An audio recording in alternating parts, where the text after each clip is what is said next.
Imagine you are waiting outside in the cold for a taxi after a party, to find yourself being shoved into the trunk of a car, only to find out you've been dropped off at your house 10 minutes later. No bruises, no scratches, no taxi fare at all. Tonight, we explore the kidnapper, and perhaps you can help solve a mystery. October 8, 2012. Arlene Jenkins was waiting for a taxi outside her apartment. I'm leaving out of a party and my friend calls me a cab.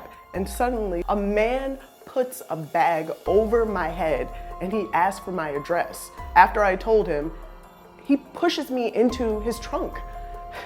Next thing I knew is the trunk is opening and he's dragging me out. He told me to count to 20 and then after that I can take the bag off.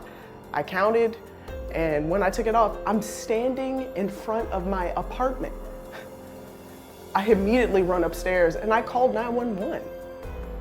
Okay, so you're saying you got kidnapped, but he brought you right back to your own house? Yes, that's what happened.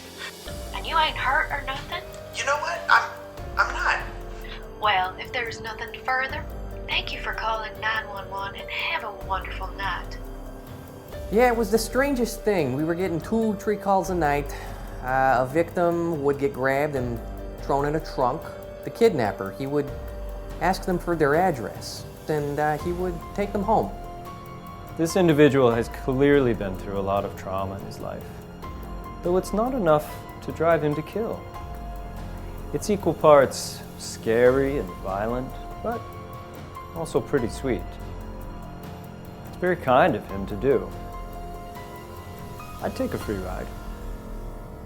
Unsolved Mysteries was able to obtain a video recording made by a witness of one of the kidnappings.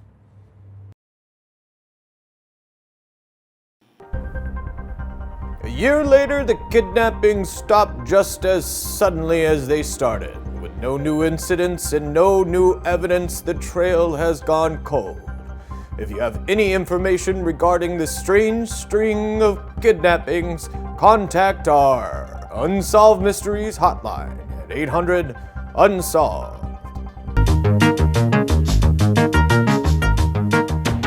Update. 3 months after this episode aired, the Unsolved Mysteries call desk received an anonymous phone call. The man on the other end of the line admitted that he was, in fact, the kidnapper. The reason he stopped? He and his last victim fell in love.